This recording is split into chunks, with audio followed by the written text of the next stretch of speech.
Good afternoon, everyone, and welcome to QuickBooks Labs. QuickBooks Labs, a monthly and more than that in a moment, podcast designed to be in the place to learn all about the world of QuickBooks and other accounting software. On the first Wednesday of each month, we'll hang around these microphones to talk about all your latest news. I'm one of your hosts, Aaron Patrick, a chartered accountant, owner of an accounting firm called Buffett, a QuickBooks certified UK trainer with a fancy new logo just up there, and also that QuickBooks chap on YouTube. Join me as always is my one and only co-host, the one and only Ash. How is it going, Ash? Oh, good, thanks, Aaron. Yeah, me, Ash Beetson, bookkeeper / accountant / QuickBooks trainer / software developer. Back over to you. Cheers. So today we, as always, got a cracker for you. But first, bit of a public service announcement of some changes, some big changes to the way that QuickBooks Labs is going to be brought to your ears going forward. Well, first of all, we've listened to all your feedback and comments, and we are going to make sure that going forward, we have a much more of a regular time slot. So as I kind of alluded to in the intro there, going forward, we're going to move from a fortnightly podcast to a monthly podcast, with the idea then that each and every first month, so first Wednesday of the month, we'll be here waiting to give you all your same news, same information, and same details about how QuickBooks is going, but making sure that we're on a more regular time slot. So that should help you if you want to come and join us live, because we know how sporadic it's been going forward. Also, it should mean that once a month, fingers crossed, we'll always have good topics to go through and talk about and give you some insight on what's going on. So hopefully that is a good news for you. Also, throughout, keep an eye on both our channels, so both mine and Ash's channel, because we may just drop a once in a while special video coming up, special live video. If there's anything major that's been announced, or if anything we want to talk about, or if we've got a special guest that we want to talk through and talk about, then we'll bring them on a sporadic basis. Keep an eye on that Facebook page, keep an eye on the social channels, and you'll be able to get all the information you need. So let's go through how this all works then. So first of all, we are live to the world, as I'm sure you're well aware, at our regular time of 4:30 UK. That's 10:30 US Central Time. So if you're listening to this back at a later time, then why not think about joining us live? Because now we're on a more scheduled basis. Remember, that first Wednesday of every month here at 4:30. That way you can get involved in the show and ask us anything you like in that chat box, and we can discuss them and bring them into the questions. And I'm sure you'll use that as a way of making sure that you'll keep us honest and get those burning questions over to us. Furthermore, we're now live on the podcast services around the globe, so feel free to subscribe on the podcast service of choice. Ash, what is the agenda for today's show? Well, topics for today, Aaron. UK recertification ended. What has happened to import styles? We can change the order of reports in management reports. Changes to custom fields. There's a new bank import screen. Some new direct debit options available. And then we'll also have a little chat about, burnout maybe over the last sort of 18 months. And then our little tip of the day, the send later option in QuickBooks Online. But before we go through those, I have the pleasure, we have the pleasure of being joined today by the one and the only Mr. Charlie Khan. So would you like to bring Charlie in? Hello, Ash. Hello, Aaron. How are you? Hello. Welcome, Charlie. So I know you pretty well, Charlie. We've met a couple of times. If you'd just like to give our listeners and viewers a little intro about you. Yeah, so I'm a chartered accountant, been one for more years than I care to remember. I'm a QuickBooks advocate. I've used Xero as well over the years, but now very firmly on the QuickBooks side of things. I have a small practice based in West London, and I've been in the past, in the sort of 15 to 20 years I've been using QuickBooks desktop and then online. I got very involved with Intuit. I was been on their council and various other things. So I've been quite involved at various times in hopefully trying to evolve QuickBooks in a nice positive way. And I've currently got a group on Facebook if anybody wants to join that. It's I I think the easiest way to find it on Facebook is, I'm looking it up now, what's it called? QBOA UK, so QuickBooks Online Accountant UK. You don't have to be in the UK to join it. Very welcome anybody from around the world. All we ask is that you answer the 2 quick questions on it. So are you an accountant in practice? Do you use QuickBooks? That's enough for you to join the group. But come along there and ask questions and join the conversation. Highly recommend it as well. We've got some quite interesting conversations over the last past month alone, wasn't it, Charlie? So yeah, great. Highly recommend it. Little video chats on it as well every now and then, but we should do more of those. Yeah, definitely. Yeah. Brilliant. All right, Ash, so we get straight into our first topic then. Yeah. Brilliant. All right, so this is a bit of a public service announcement more than anything else. You've heard us drumming or banging those drums on about recertification for the last month? Has it been that? No, it's been 2 months now. It's 3 months almost. Yeah. Recertification for 2021. So if you weren't aware of it up to now, it's too late, unfortunately. But in a real quick nutshell of what happened, if you've already, as an accountant, gone out there and got yourself a core or advanced certification, then you had to have recertified by the end of June to be able to keep your certification. And the thing to remember as well, that is now going to be an annual commitment. So going forward, every year there'll be a recertification coming around. And that means every year you've got to get yourself ready and waiting to be recertified going forward. And we've been promised we can actually put some more complicated questions next time, which will be good, won't it, Ash? So with the recertification, if you haven't got yourself recertified as at this point, then unfortunately you'll have found that you've lost the ability to call yourself a core certified. And what that basically means is that you'll have to go through either core or advanced one more time to go forward. Gents, what do you think to that then? Do you think, let's change the conversation a little bit more. Do you think recertification is a good or bad thing? Go for it. Well, it's a great thing, isn't it? Because if you're listed on that Pro Advisor page, you should be keeping up to date with the software. No question about that. Because otherwise, a prospective client that's reaching out to you is expecting you to know about the software and what it can do. And if you've not been kept up to date with it, then you can't really answer the questions that they come through. So it's an excellent thing, I think, and a long overdue. And yes, the question should be a little bit more difficult next year. Charlie. No, I think I agree. I agree with what you just said, Ash. Whether the questions need to be more difficult, I'm not sure. I mean, I think because there'll be plenty of people who I would think is reasonable for someone to be considered, pro advisors and even advanced pro advisors who perhaps maybe they're in a slightly larger accounting firm. They've got staff who do more of the day-to-day stuff. For them to lose that simply because they don't know some very subtle facility that even somebody who uses it regularly may only use once in 6 months, I think maybe is a little bit excessive. I mean, as long as you've got a basic understanding of what the product can do and you're aware of the new features, I think that's definitely important, that each year they bring in some issues that relate to the new features. And they do as they did this year. I mean, when I actually left it very, very late. I think I finally got around to certifying about 4 days before the deadline shut. But it wasn't difficult. But there was a PDF document that mentioned all the new features that was helpful, and I kept QuickBooks open at the same time so I could check some screens. But it didn't take very long and it wasn't very difficult. But yeah, I don't think the questions need to be too hard. Just bring in some of the new features, I think, is important. I think the only reason we mentioned that is we some of the questions we put forward were turned away because they were too difficult for it. So maybe we'll get a few of them in next time. So you're just mean and cruel, aren't you? Yeah. Exactly. It's like the good cop, bad cop. We're on the bad cop side. Definitely. But no, I think you're completely right there, Charlie. And it is a good thing. It is, it's right that we keep ourselves up to date with it. It's right that we get ourselves in the right mindset for it. And it's good to learn about all the new stuff as well, because I think it has forced a lot of people to see what has actually happened in the last year. And it has been a really, really good year for innovation for QuickBooks. It's going to be interesting what is next year. It'd be difficult for them to top it, I think.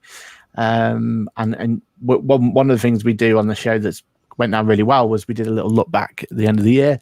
We'll definitely be doing that again But it'll be interesting to see what kind of gets put on there and what features have gone down well when we come to the end of the year. So yeah, definitely interesting. My next news topic, though, is unfortunately a very, very sad topic. We've actually gone to the point where I'm going to share screen so we can show this, but we've actually lost a feature in QuickBooks that I can't remember not being there, if I'm honest. I think the first time I ever logged into QuickBooks, this feature was here. So if I'm just going to share my screen now, just so I can show you exactly what I mean. So on screen now, you should see that we have a typical QuickBooks license, and over here is my company cog, and under the Your Company section is a really fancy name here called QuickBooks Labs. I don't know if anyone's noticed that one before, but within QuickBooks Labs, there was a feature in here that's been there since day one, and that feature was import styles. And the idea of import styles was it gave you the opportunity to be able to bring in any type of invoice that you wanted. You basically got a Word document.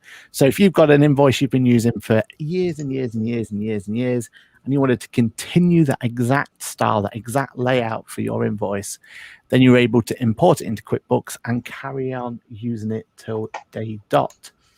Now, unfortunately, when things get taken away from QuickBooks Labs, normally that means they're now ready for prime time, because the whole point of QuickBooks Labs is it's an area where you can have new features in there, which you can play around with, test basically for the developers, and it's not going, it normally sits there waiting to go. Now, the import styles option has been there as part of the QuickBooks Labs thing since literally day dot, since I think must have been the first one they ever introduced into QuickBooks Labs was the import styles option. Unfortunately, I have to say now it has disappeared, and it doesn't look like it's made itself into the product, which is crazy in my eyes, because it was one of those real great features that, especially if you're using some of the VAT schemes and things like that, it was actually a really useful feature so that you can keep yourself compliant and make sure that your invoices were exactly how they should be. What do you think, Cash? Charlie? Is it sad? Well, I just looked while you were talking, Aaron. Yeah. And I just looked at my other screen, and it's there for me. If I go to, sorry to dispute the pearls of wisdom pouring forth from your mouth, but if I go to custom form styles, yes, and then under the new style button at the top of the screen, I've got import style, and I click on that, and I can choose invoice or estimate. Yes. Have you turned it on in the past? Yes, exactly. That's a good point. So let me try looking at a client. That's a very good point. And that's exactly it. So you still have access to it if you switched it on. So on mine, I go to custom form styles, I go to import, and I do have the option to import style just there. And in fact, this is a little bit different to what it looked like. So it's like maybe in the back end, they've done something a little bit different to it, but we have lost the option to turn it on a brand new client. Oh, that's interesting, because I've never actually, I mean, I've clearly played with it when it first came out a few years ago. Yeah. But I've never actually used it for real. I've never ended up using it. Yeah, I've just looked at the clients, and yeah, when I click the new style button, it's just the other three options. Yeah. That's interesting. Wow. And it's not in your QuickBooks Labs, is it? You can't go and turn it on if you wanted to. That's a good point. I haven't looked in there. Let's have a look. Let's go back into that client again. But yeah, so that seems crazy that if they're able to keep, if they got rid of it for everybody because it didn't work for some reason, I can understand it. But since it clearly works, it seems bizarre not to, unless they're going to bring it in live and they've just had a gap between Labs and live. Maybe because they haven't released their summer what you call it yet. So they're what's going to be announced for the summer quarter. So maybe they've held it back for that release. Is a possibility that they want to bring it in from there.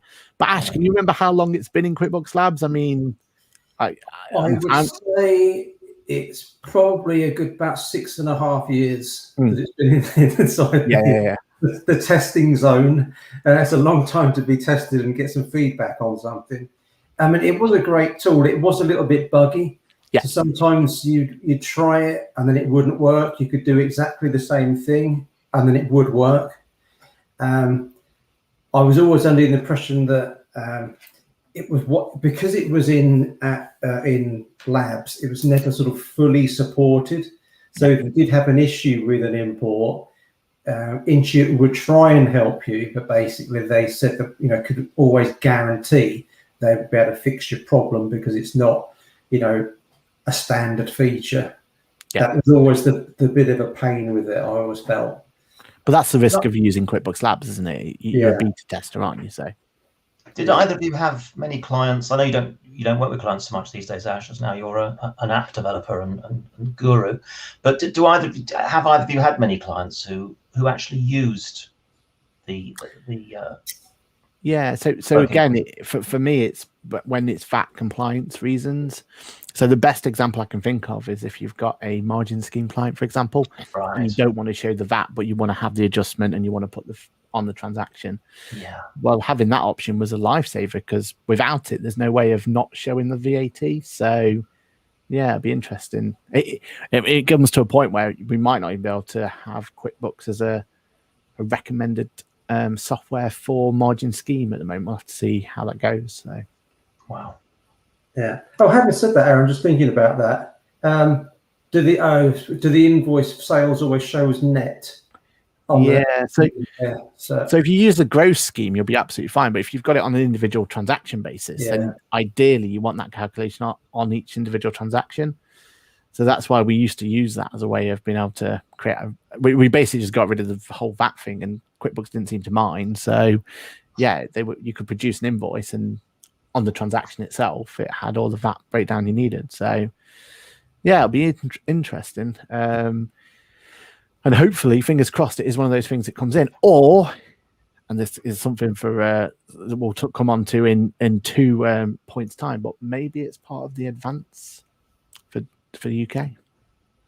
Maybe because they need features for it. Like if they're going to release advance to the UK, they're going to need to bring features in so that we can utilize it, basically, won't they?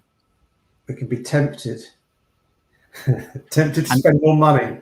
Yeah, exactly. Because to be fair, that would be a reason for me to upgrade. So, just to bring in some comments from John. So great to see you there. Curious to see how many users use the feature, and maybe demand isn't what we think it is. I like the feature, but never used it, and that is exactly probably the reason why it's gone. It's just an odd one, isn't it? How it just goes completely. I wonder what the resources or anything it was like just to leave it in labs indefinitely, but yeah, we'll see. Yeah, we'll see. Ash, over to you. Over to me, right? Okay, so in management reports, I shall share my screen. Let me go to share screen.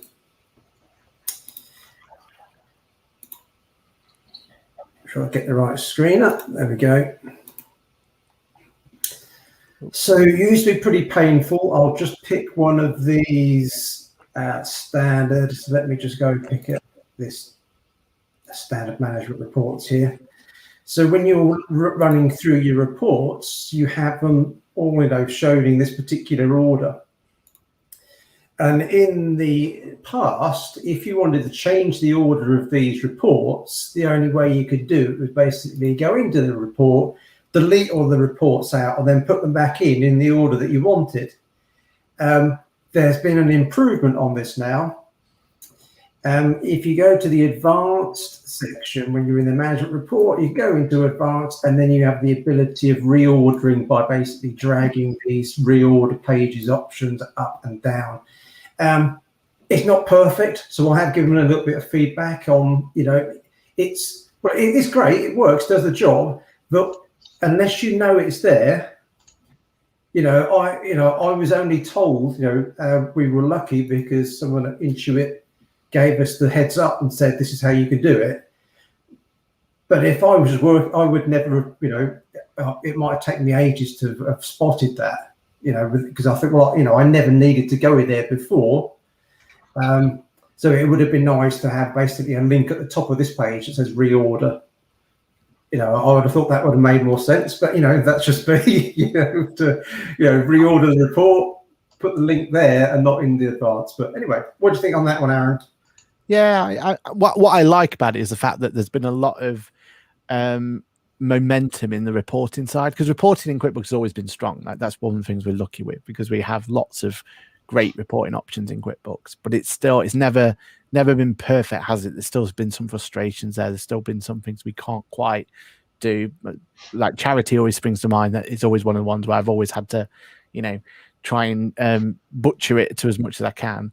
But I think the fact that there is quite a lot of focus on trying to streamline that reports process with the working papers, with the performance center, with this, with some of the other, the fact that we can now change the names and things like that. I think we're definitely going in the right direction. I think that's got to be a good thing for the reporting. Now, management reports, I don't use them as much as I think I should do. I think it's one of those ones where we kind of just use the basis ones, and we very rarely make any adjustments to it. But this is definitely going to be something that will probably make it more appealing to adjust going forward. What about you, Charlie? Yeah, but like you, I don't use them as much as I should. I think they brought this in as a sort of half-hearted thing some years ago, because Xero made a big play about their management reports when they launched it, and they were there was the one thing that Xero did in reporting that was good, because I agree with you, Aaron. What you said earlier is QuickBooks reporting, I think, has been far ahead of any other accounting product. It's been absolutely superb.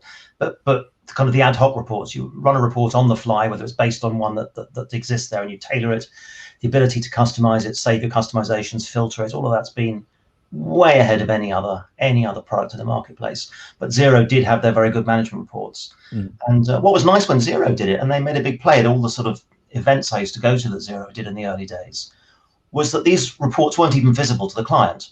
So you could produce these beautiful looking reports, send them out to the client each month literally at the click. I mean, you'd spend a bit of time the first day you take the client on setting up the reports, but thereafter each month you just literally push a button and out these reports would go. I mean, assuming you'd done the preliminary work. The client never saw where they came from, and you looked like you'd spent 2 hours producing these detailed reports from every month and charged a nice fee for it. And when QuickBooks launched it, they made it available to clients as well.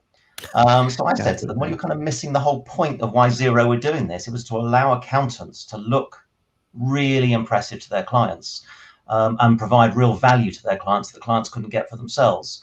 If you're showing the client that they can do this themselves, then the accountant hasn't added any more value than the time it takes to press a button. So that, in my opinion, was a mistake. But other people would argue that it should be transparent. But anyway, it's Yeah, I think you're right. And what I do like as well about Xero's approach is that whole publish unpublish idea. So the idea that you're asking, that you're requesting them to go into product to see the report, to interact with it.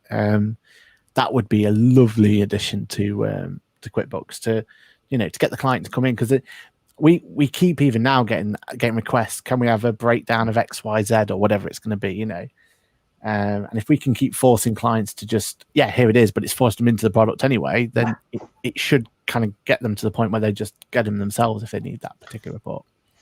I think that's a very good idea. Yeah, that's a good point, Aaron, because some people do struggle just to log in, and it seems absolutely insane. But I was although I've pretty much wound down my accounting activities, there's like one large business I help pretty much on a weekly basis, and they've set up like another little company, and I sort of got him all logged in, and I just knew he'd logged in like once before about 3 years ago, and I sort of thought, are you actually going to start logging in here now and looking at stuff? Because I said, all you need to do is click on that. He said, oh, how can I actually look at an invoice? He goes, don't tell me, I'll click on suppliers. And I thought, well, you worked out how to do it. And I thought, but really, in 2 weeks' time, will he do it? That, it's the question. But anyway, we'll see. I closed that one down. But just coming back to me a little bit, I love management reports, and I started using them from the year dot, when they were first sort of released. But I do get Charlie's point.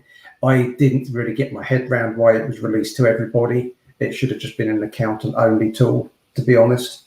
My only other little sort of pick up on this was, this has got how many sort of six report pages. So the one I use that gets sent to a bank every quarter has got 14 pages.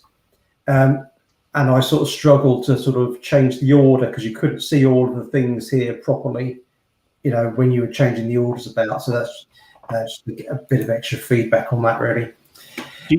Just one more on that. Do you think they'll ever bring in performance center into management accounts? I hope they do, because again, as because the performance center is great because that's an accountant only tool with all of the lovely graphs that we can create. But the fact is, you can't really do a lot with it unless you just dump it into a PDF. Yeah, well, Performance Center isn't, though, is it? Performance Center is client and accountant. It was the old overview, wasn't it? That was performance. Performance Center is for clients as well. Thankfully, that dashboard is available to them. It's that old. If you remember that old overview screen, that was the accountant's only one. All right, okay, I'll have to double check. I thought that was accountant only as well. All right, my mistake on that one. But yeah, I don't understand why. Yeah, it would help if some of these could be brought into the management pack, but I can appreciate from a programmer's point of view that it's probably a complete nightmare trying to actually work that one out because of all the different variables that's probably required to do that. All right, changes on custom fields. Now, I only noticed this the other day when I was just digging around doing a bit of testing. So when we've been able to create customer invoices, we were able to create additional fields, up to 3. And yeah, in QuickBooks, so for an invoice, you might want to put customer purchase order number on, or sales rep as an extra field. Yeah. But now within, you've got your lists area. If I just come into all lists, I noticed that within, I'll give it another click, with all my lists, custom fields appear down here. Mm-hmm. So I go into the custom fields, and I've got the ability of creating, new fields in here. Now you're still only limited up to 3. But what you can do, you've got this nice little view. So if I were to, click to edit this, you can choose whether it's going to be available to be printed or not, whether you're going to use it on purchase orders or not. And if I just save that now, so you can see you've got a little icon there that says that particular custom field, it'll be printed. So when you email it out or you print it off, it'll be visible on there as well. So I think that there's 2 sides to this, in fact. So you've got that on there. So you've got a sort of better visibility. I don't know if I include it in active. Yeah, I did. So I tried to make sort of 5 or 6 custom fields to see if I could, but it will only let me have 3 at a time. So you can, add and create them, and then you could have to make them, inactive if you want to use just the 3. So I'll come to the next section of that. So what's the feedback on that one so far? Well, for me, what gets me really excited is it looks very similar to the American look. So on the American screen, they get an extra feature on there as well, where they get to choose their data type as well as their field. So in fact, I'll quickly show you. Is that not only in the American Advanced version, though, Aaron? Well, it's a bit of a weird one because here is the American one, and you get to select this data type here. It wasn't just in the advanced one at first; it was in the full version, but I think it has now moved just to advanced, hasn't it? But the fact that now this is looking very similar to what Ash has just looked. So let me just go quickly back to Ash again, meaning that hopefully that gives us an opportunity to bring that back in as a similar feature. So that gets me excited because I think that'd be a really useful addition. Right, you Charlie, do you use custom fields a bit? Yeah, I do. I mean, I use the standard ones. PO reference, PO number is the most obvious one. Yeah, I do use them. I remember, going back some years when I used QuickBooks Desktop. I can't remember if there was a limited number of custom fields, but there were certainly a fair number you could stick in there. And I remember the functionality I used to get on QuickBooks Desktop to run reports that would provide all sorts of information that had nothing to do with accounting whatsoever, but was related to accounting transactions, which I found enormously powerful and very useful. I remember I looked after a lot of musicians, and I had a musician who was regularly touring, and I had a custom field that had details about which tour manager was involved in which tour, and all sorts of information would appear on my QuickBooks reports, which was very useful for the client because that was one of the key things that she wanted to know. So this kind of stuff I think is great.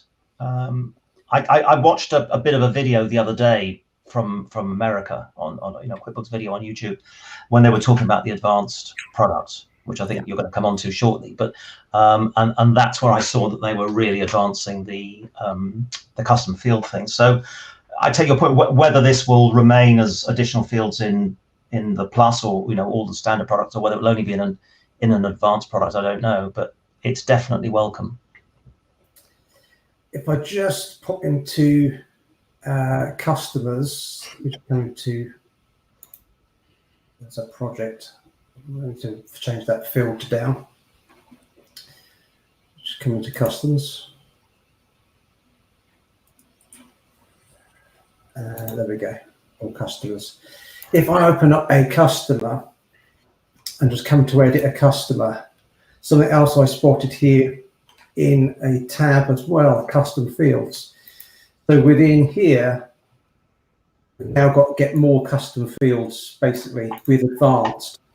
But at the moment, if I were to click on learn more, I get a little message that says, oh, you can't actually do this yet. So I won't click on it because that's just all that happens. But I think that's, like Aaron's just said about the sort of probably the later sort of move into the advanced options. That's, things that will come because we'll be able to have those probably different custom fields, for different customers. But going back to your point, Charlie, I guess, I do remember on desktop, helping clients that must have had, probably 8, 9, 10 custom fields. But I suppose you can do the similar, using a tag if you wanted to. You could stick it for a different tour instead of a custom field. You can still report against the tags pretty well now. I just clicked on that link that I hadn't spotted that field you just shown on your screen there, Ash, but I've just brought that up on my screen and clicked on learn more, and it's brought up says we can't upgrade you quite yet, but the phone number is a US one, so they clearly just use a link to the existing American version of Advanced.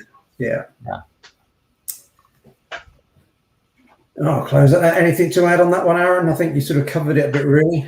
Yeah. I'm just excited. I think it's gonna be exciting for custom fields to get their extra functionality, because it is one of those bits where when you've got a client who uses it, then actually it's really, really useful.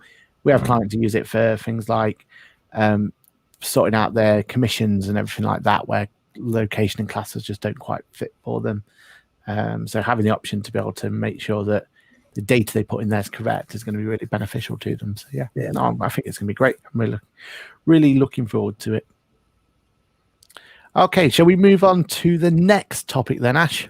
So changes to the bank import screen. So this one's a really subtle one, so we won't spend too long on it, but it's just been making people aware, really. And it's one of those ones where it used to work really, really well as it was, but now they've come and they've changed it slightly in the way that you import your bank data.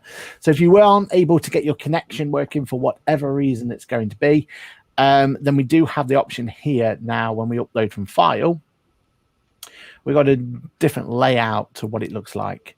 So I've got a bit of a squash screen, so it's a little bit squashed over here, but it does look better on a less squash screen. But as soon as we now go and get the file and we try and bring the file in, we then get sent to another kind of newish screen where this is the same functionality as before.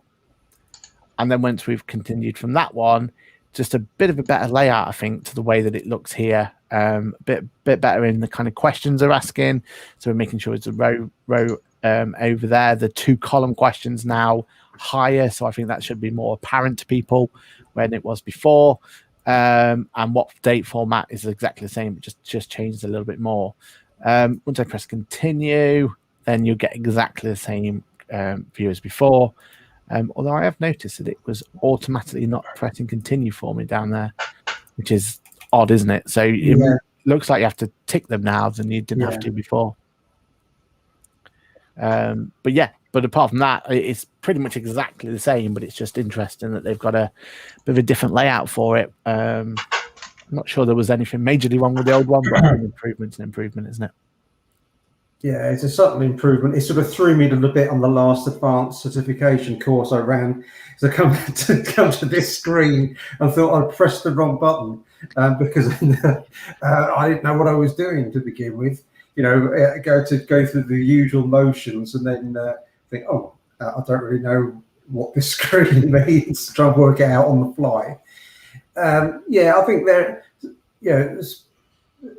some of it I'd say it was maybe a slight improvement on what was there, perhaps for people that have never done it before. So I can appreciate if you've never imported a screen or never imported a bank file and you're not quite sure on what you should and shouldn't do, then it's basically really holding your hand a little bit more. So I guess I can appreciate that. And I suppose initially, I thought, why is it not ticked anything? And now, but I sort of thinking about it in sort of two ways. That's probably not a bad thing, because if it ticks everything and you import it, I shouldn't have imported that, but you can undo it anyway. But then an inexperienced user probably doesn't know how to undo things if they've put it in. So I guess if they've got a year's worth of statements, but they only want a month, then they can just look through and think, oh, actually, I only want those sort of 30 days, and they'll tick the ones that are there. But yeah, it's I'm not blown away, but it's all right. What can I say? Yeah. What about you, Charlie? Do you need to use this much, Charlie? I mean, hopefully we don't these days. That I don't use it? Yeah. At all?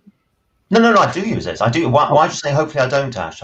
I know. Hopefully, you don't need to use the import tool too much because. Oh no, exactly. Once it's set up, Yeah. I mean, I've got the same frustration that everybody does, which is not Intuit's fault, but this 90-day thing, which is a pain. Yeah. I'd mind less if there was the ability that Intuit could just send a message, a flag to the bank, so that I could say, for example, because a lot of my clients are relatively small companies, they might be turning over a couple of million a year or something. But it's just the owner of the business, the sole shareholder, who's got access to the bank.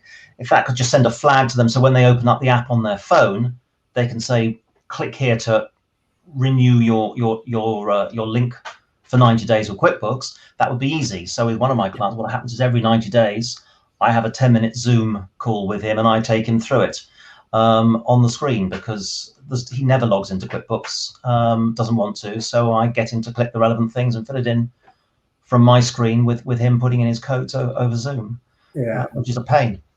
Yeah, I think the good thing is that banks are starting to clock on of how important that is. So Starling, I know, is actually does it the other way around. So Starling will say that, you come into the end of your 90-day period with QuickBooks. Do you want to reauthorize it? So it's them pushing, not QuickBooks. So I think that's going to be, it's going to be a big ask for all banks to do it, but the more people and the more ways we can get that interaction, the better it's going to be, isn't it? So yeah.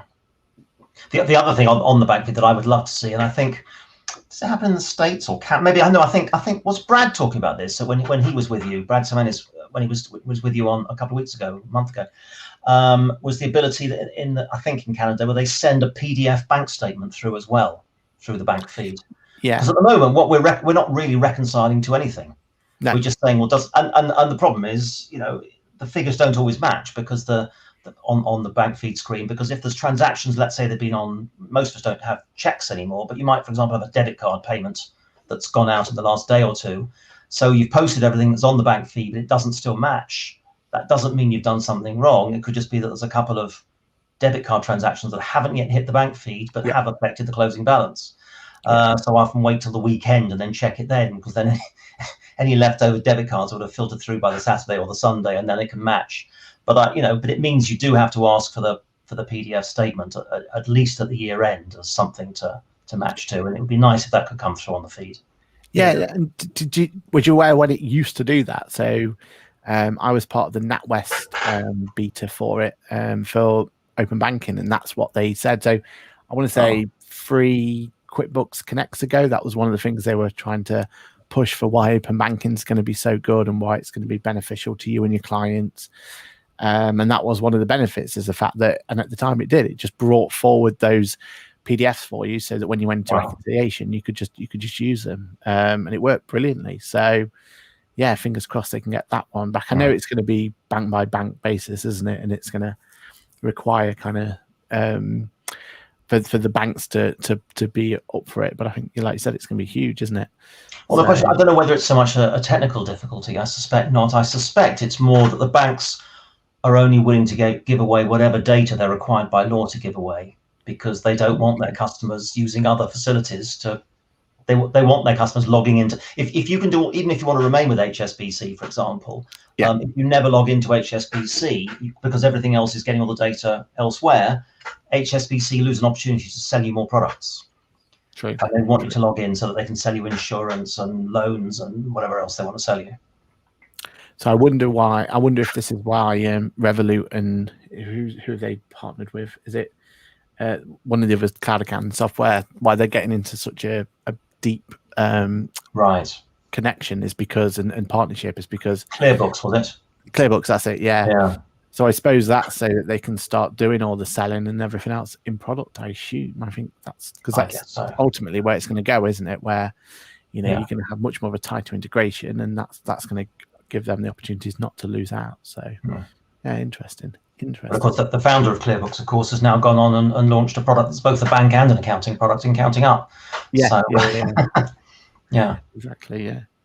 And it's interesting, those ones who are doing that, where they're building account, and we were talking about it last time, weren't we, about it, account and bookkeeping at the same time. So it's going to be interesting to keep an eye on that one, especially for with MTD coming around, and you've got your rental properties and everything. If they can just get a solution where it's all in one, I think there's definitely going to be a cry out for it, because it's going to be huge for some people.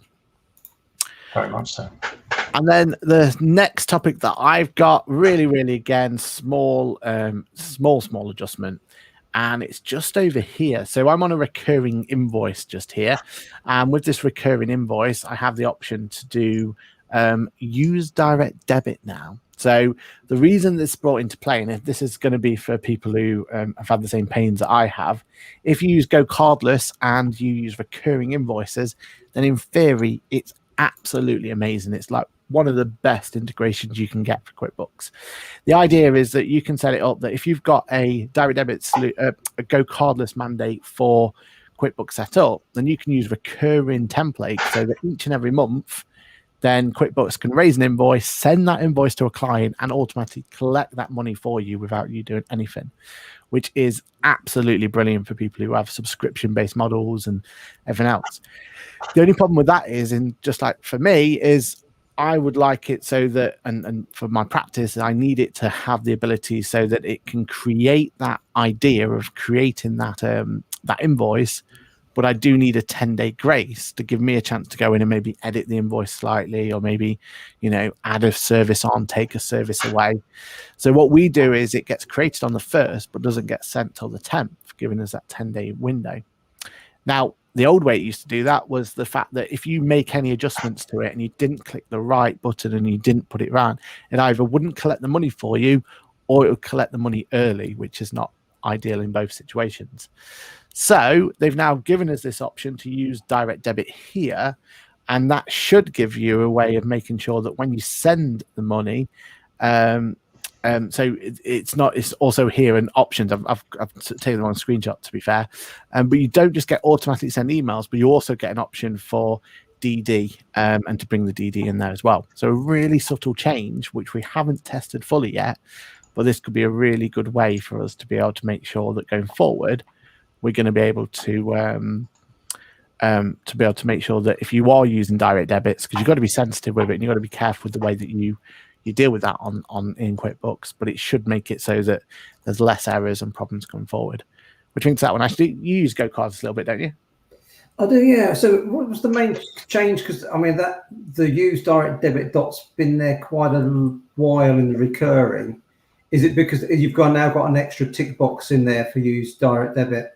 Yeah, I took the wrong screenshot because I did it in a rush. Just But there is an extra one now, so it gives you that extra option now. Where because before it used to be send later, wasn't it? And now you've got the direct debit or it's something like that. I'll try and get the new screenshot and bring that through.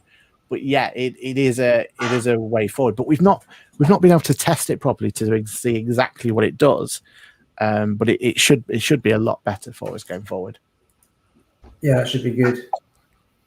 Cool. I suppose before I go on to my little tip, which is about sending later, actually, so that's a nice little segue in there, Aaron. Thank you very much. I just happened to spot on Accounting Web, when I was thinking of little topics we could talk about, was a burnout over the last 18 months. And when I read through the article, how many accountants were just deciding to sort of chuck it in because they can't cope with all of the furlough claims, the different loan repayments that might be required, and all the sorts of things. Luckily, I pretty much jacked it, the whole accounting thing in about 2 years ago, or probably 3 years ago now. So I love clients dearly, but sometimes I prefer not to talk to them. So I do, I sort of empathise, I guess, with a lot of accountants. I've not had that sort of struggle. I've had a handful of furlough claims that I've done each month for really friends in business, just helping them out. Not had to do a lot of volume, so this hasn't really affected me on a sort of stress burnout. I'm pretty laid back here, actually. But I suppose I'll come to you, Aaron, first, because I know you've got a fairly large sort of client base. How's it really affected you over the last, and how have you sort of coped? What's been your sort of coping mechanism? Yeah, so I think the biggest thing for me for coping was actually realizing what was going on. So deep within, when we really got into the lockdown, and it was all about trying to firefight and trying to keep your clients and trying to give as much support as possible, I went through a stage where not only was I not leaving the house, but I wasn't leaving the top floor. So I went through like days on end of not going downstairs because I was constantly trying to get information out there and talk to them and trying to get clients up and running and try and figure out their furlough calculations. And it was just a whole mess during that time. And I think it was a realization at one point about how much extra work was being put in there, and realization, of how much you keep just churning the same thing and keep going and going and going and going and going. It just isn't healthy and just doesn't get you anywhere. And the realization for me was I was on a call with ICAW's kind of small practice committee, and it was that point where I was like, oh yeah, I've not been downstairs in 2 days. It was kind of that sort of realization, and I think that's the sort of thing that you need to kind of be aware of. And I think we're going through a stage, and we've definitely done it in our practice, where we were doing furlough schemes and everything else, and we were trying to put on all this extra work to help clients, but at the end of the day, we weren't having those extra resources to be able to put in there. And I think what we've learned more than anything is that whole idea of resource management and task management and everything else is so critical. And what it's kind of done for me is kind of make me think, with everything that's going to change going forward with MTD and the fact that we're going to be coming into this whole idea where we've not got one return to file every year. We've now got 5 returns to file for clients. And that realization that as accountancy, we're going to be even more task driven and even more focused on these tasks and ticking these boxes and everything else. And I think it's just given me that kind of that idea of thinking about, right, okay, how do we make it so that it's it's a pleasant working environment, and it's not just this list of tasks that we've got to do each and every day and tick through. And I'm really starting to kind of look at that and look at ways in which we can do it. I'm definitely not there yet, but it's in my back of my mind of a critical, like, somehow I've got to find a way to make it so that team members aren't just sitting there with just this pile of tasks that are never ending. So yeah, it's going to be interesting. but it is definitely a topic that needs to be brought up and needs to be talked about on a more regular basis. Because, yeah, I think as a profession, we're going to be changing massively in the way that we deal with tasks going forward. What about you, Charlie? Any bits your end? Yeah, I mean, it's interesting because, I mean, you mentioned not only lockdown but also MTD. I mean, I think coming along as cloud has become a lot more normalized over the last 5 years. I think pre-cloud, it would have been lockdown would have been much would have been almost impossible. And I guess that the subject less of lockdown, because we're now coming to the end of that, and hopefully people have all got through it. No doubt many people had struggles at various points, but hopefully people have got through it now. And looking at MTD, I don't know if you saw a piece I was asked on Accounting Web a couple of weeks ago about MTD. I was asked to write something in response to a comment or a post that somebody else had written about MTD, and they'd focus on the fact that MTD meant that businesses were going to be paying their taxes 4 times a year, and the revenue we're looking at payments 4 times a year. So I wrote a piece saying multiple payments a year got nothing whatsoever to do with MTD. Let's look at the positive sides of MTD. Yes, of course there are lots of things that are problematic with MTD. Most obviously, the fact that MTD for income tax is going to impact tiny businesses with turnover of only £10,000, and that's an insanely low threshold. I mean, putting the threshold up at perhaps VAT registration threshold would seem a sensible place to go. But the point is I was making was we should be looking at the positive side of things. So bringing that into what you've just been talking about. I mean, I think whilst one would never want to have gone through lockdown, I think it has taught us all a lot of things, and we can change the way we do business moving forwards for the better. I mean, the most obvious of which is it's now pretty common for businesses, and a lot of businesses have said that moving forwards they'll continue to do this, of having staff work from home. I think Deloitte's have said that they're going to have almost all staff can choose to work from home all the time if they want to. I think in practice all the time may be a little bit excessive, but I think this will change work-life balance for the better for most people, as long as businesses allow those people that want to go in and work in an office with other people, they can do so. But I think the future looks positive, and I think that the hell we've gone through in the last 18 months could yield a lot of very positive things to move forward with. Yeah, it's definitely shifted our conversation. Also, yeah. I was just agreeing. You know, that's a rarity. Agreeing with me, anybody agreeing with me is a rarity. Yeah. But okay, so I'm sort of not really in the equation as such, but so I mean, you've had a lot of stuff to deal with, both of you, over the last sort of nearly spoke about 18 months with all of the stuff, all the clients that you had to help. So what do you do then to try to sort of switch that off? Because I can imagine that sometimes, because everyone's different, you know, when I used to work in industry, and it was a fairly sort of stressful job I was in at the time, sometimes I would go to sleep thinking about it and dream about it, and then wake up thinking, oh God, how am I going to do this? Can I really face going into work? How do you sort of turn that off?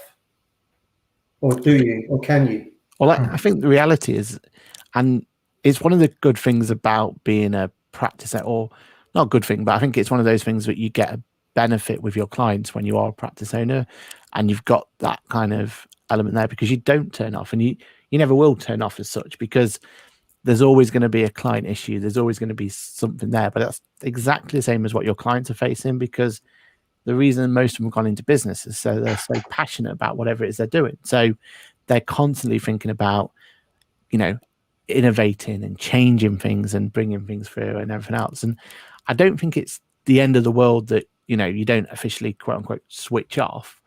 But I think you've just got to find ways in which you can just make it manageable for yourself, because, you know, you can't, all the changes that I would like to make to my practice and everything else, and all the changes I want to keep pushing for my clients and all them sort of conversations, none of them are going to happen overnight, and they're not going to happen straight away. So I've just got to set expectations and manage those expectations, and find a way to be able to kind of deal with those task lists, like I was saying, in a more manageable way, so that you don't feel burnt out by it. But I think as long as you've got opportunities to wind down every now and again, like the best example is football tonight. I mean, I don't think anyone's going to complain if I don't get back to an email during the England game. That them sort of things is exactly fine, isn't it? So I'm not going to beat myself up about it, and I'm sure my clients wouldn't expect anything else. So, you've just got to set those expectations, set those boundaries, and I think you'll feel more comfortable for it. But again, I hark back to that awareness, though. As long as you're aware of it, and as long as it's something you keep bringing to the forefront, and you keep thinking about it, I think half the battle's done. What about you, Charlie? Yeah, I mean, it's definitely harder to switch off. I mean, if in the days when you went to an office for whatever hours you did in the office, when you came home, you would switch off, because you didn't normally, even if you had a phone with email on it, you didn't tend to look at work emails. So I'm going back a few years now, but nevertheless didn't tend to look at this stuff, so did switch off. But one of the first things that I learned to do, certainly with emails, once you started, it became common to have them on the phone, and also on the computer, is to switch off. And it seems to be the default with a lot of these email programs. Is that it pops up a message, you've got a new email, or your phone will ping when switch all of those off. That's my biggest advice on these things. When you want to look at your emails, whether you look every 5 minutes or every 5 hours, that's up to you and how you work with your clients. But you decide when to look at your emails. Don't have the thing ping you when you've got an email, because likely as not, you've got a new email every 30 seconds. What's the point of knowing that? I know I've got new emails since I went on this, since we started on this video call this afternoon. I don't need to be pinged every time one came in. I know there are emails there, and I will look at them when this is over. So that would be my biggest advice on that. Stop being pinged. Yeah, that's a very good point, Charlie. And in fact, I removed a few apps off my phone a while ago. I removed Twitter and Facebook, and turned off the notifications on my emails, because I was just you can get hooked onto basically holding your phone all day. And what I've also started doing is, I actually leave my phone in my office at night. So otherwise, because if I go next door and if I'm feeling a bit, fidgety, I might just pick the phone up and just look at rubbish on you just start scrolling through, and I don't need to do that. I can talk to the family instead. So I do try to leave the phone in here and just completely switch off from it. I know, speaking of phones, I know that one of the big features that Apple announced at WWDC, and I think at the time it was a bit like, what's the use of it sort of idea, or like a lot of features, it's like, what's going to be the benefit of it? But they're bringing in kind of profiles, as in kind of what time of day it is will determine what your phone can do and can't do and everything else. And at first, again, felt very gimmicky, but I think that's exactly what is needed, isn't it? It's the idea that you set how many hours you want to be in work mode, and that's your phone effectively is then a work device, and it tells you your emails, and it tells you, any other bits that you need to know about it. But then as soon as those hours are done, it kind of switches, and then it's just on stuff that's important to you outside of work. So I think technology is going to play a huge part in that, because as great as technology is, data and everything is so accessible now that it is so easy just to be completely focused on it and being consumed in it all the time, isn't it? So hopefully technology can help us on the way back on that one. We're just running 2 minutes. I'll just go straight into that little tip, and then we also wrap things up. Let me just share my screen.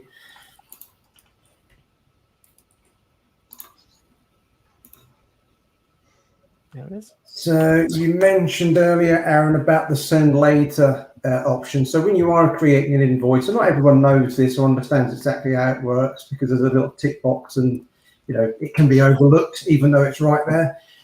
So there's just a little benefit of this for anyone that's never used it. If you do put a tick in that box, send later, I'll just save and close that. So what you could do is you could raise throughout the week or on a particular day, you could raise a load of invoices and put a tick in that box, send later, because you might want someone else to look at them and check them first before you actually hit the button. So if I went into my sales and just looked at my invoices here, what I should be able to do, or is it going to be in my all sales area? Now I've just come in here. Then I go back to my all sales. If I come into all sales, I can filter this list. So if I were to just tick those for example, I could filter that to the status, to the delivery method, even send later. I know I should have checked this earlier before I demoed it, and then applied it. Apply. So I can put that filter on, send later. So I just, a few minutes ago, just created those two invoices, tick the box, send later. So now somebody else could do that, filter that report, and you can also create some sales reports with a status in there, send later, as well, if you wanted to do that. But then you'd be able to go in there, check them. Then if you were happy, you'd be going to your batch actions and then, send them off. You can send transactions, email those reports off. I don't know if you ever use those at all. Yeah, I like them. I don't use those. Yeah, we do. We like those ones for, ad hoc ones that we might be kind of generating a invoice for, and we've not quite done the work for it yet, or we've not quite got kind of the kind of bit for it yet. But that's a great way of making sure that we can keep on top of that and send it. And it does work really well. So, and I think it's one of those things where people don't use that screen enough that you're showing there, because that screen can be really, really important in terms of making sure all your invoices have been sent and the status and everything else. Yeah, cool. What about you, Charlie? Is it something you use much, or any of your clients? No, I mean, I do have a client who tends to create invoices as drafts, but he creates them as an invoice, and then will go back in and change them before he sends them out. And that sort of caused slight problems for me, because we were never quite sure when we were doing reports for him, which, whether it was final or not. So I've tried to persuade him over the last few months to create them as what does it call them? Estimates. As estimates, thank you. Yeah.